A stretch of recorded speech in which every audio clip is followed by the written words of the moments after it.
Assalamualaikum warahmatullahi wabarakatuh.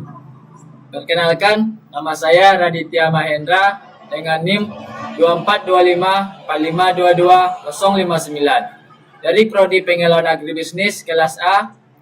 Baik, di sini saya akan membuat tugas video SPKL dari materi 1 sampai 7. Materi yang pertama yaitu erosi dan konservasi tanah. Yang kedua yaitu kesesuaian dan kemampuan lahan.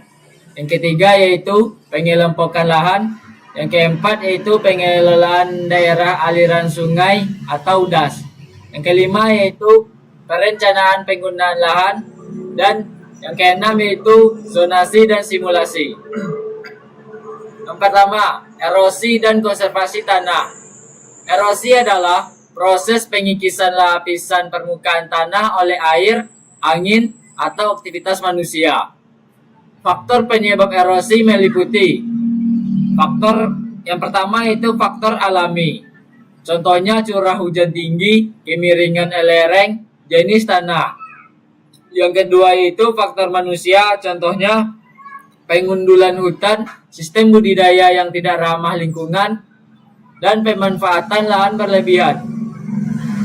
Jenis erosi dan dampaknya. 1. Erosi percikan. Akibatnya tetesan hujan yang menghantam tanah. Yang kedua yaitu erosi lembar. Tanah terkikis secara merata. Yang ketiga yaitu erosi alur. Membentuk saluran kecil di permukaan. Yang keempat yaitu erosi parit. Terbentuk saluran besar dan dalam. Dampaknya menurunkan kesuburan tanah, sedimentasi sungai, kerusakan ekosistem. Teknik konservasi tanah. 1. Teknik mekanis. Terasering, membuat undakan pada lereng, guludan dan saluran air untuk mengatur aliran permukaan. Kedua yaitu teknik vegetatif. Contohnya penanaman tanaman penutup tanah dan akar kuat. Yang ketiga yaitu agroforestry. Contohnya kombinasi antara tanaman pertanian dan kehutanan. Memperbaiki struktur tanah dan meningkatkan keanekaragaman hayati. Yang kedua yaitu kesesuaian dan kemampuan lahan. Kesesuaian lahan adalah sejauh mana suatu lahan sesuai untuk jenis penggunaan tertentu tanpa merusak lingkungan. Kemampuan lahan, daya dukung lahan secara permanen untuk digunakan tanpa menimbulkan degradasi. Tujuannya untuk memastikan penggunaan lahan berkelanjutan, menghindari kerusakan tanah dan lingkungan, membantu perencanaan tata guna lahan. Kriteria dan prinsip penilaian lahan. Yang pertama yaitu kriteria. Contohnya kriteria fisik, topografi, tekstur, struktur tanah, drainase, kedalaman efektif. Yang kedua yaitu kriteria kimia, pH tanah, kandungan unsur hara, kejenuhan basa, dan bahan organik. Yang kedua yaitu prinsip dasar evaluasi, objek dan ilmiah. Berdasarkan data primer dan sekunder dibandingkan dengan kebutuhan tanaman atau aktivitas tertentu. Ketiga yaitu pengelompokan lahan. Pengelompokan lahan berdasarkan kesesuaian. S1 sangat sesuai, S2 cukup sesuai, S3 marginal, dan N atau tidak sesuai.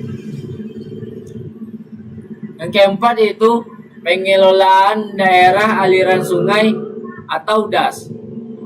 DAS, daerah aliran sungai adalah suatu wilayah dataran yang airnya mengalir dan bermuara ke sungai utama.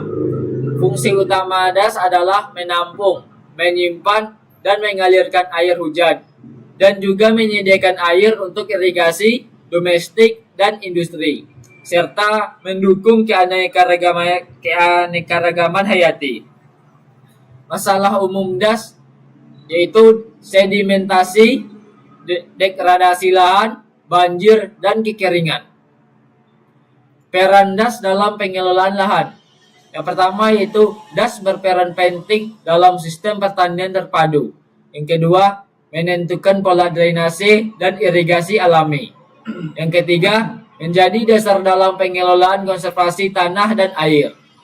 Dan yang keempat, pengelolaan DAS yang buruk atau erosi dan bencana lingkungan. Yang kelima, perencanaan penggunaan lahan. Prinsip dan tahapan perencanaan. A. Prinsip, efisiensi, keberlanjutan, konservasi, dan partisipasi. B. Tahapan. Yang pertama, inventarisasi data dan kondisi fisik wilayah. Yang kedua, evaluasi kesesuaian lahan. Yang ketiga, penentuan zonasi. Yang keempat, penyusunan skenario penggunaan lahan. Yang kelima, implementasi dan pengawasan. Yang keenam, zonasi dan simulasi. Zonasi dan model simulasi penggunaan lahan. Zonasi adalah pembagian lahan berdasarkan fungsi dan potensi. Contohnya, zona pertanian, konservasi, pemukiman. Model simulasi merupakan alat bantu untuk meramalkan dampak penggunaan lahan terhadap lingkungan. Tujuannya menghindari konflik penggunaan lahan dan mendorong efisiensi. Kesimpulannya itu, pengelolaan lahan yang baik sangat penting untuk menjaga produktivitas tanah dan kelestarian lingkungan.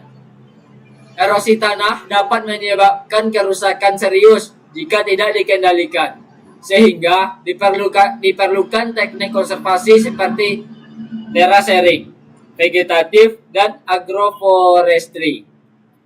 Evaluasi kesesuaian dan kemampuan lahan juga penting untuk menentukan penggunaan lahan yang tepat berdasarkan karakteristik fisik dan kimia tanah.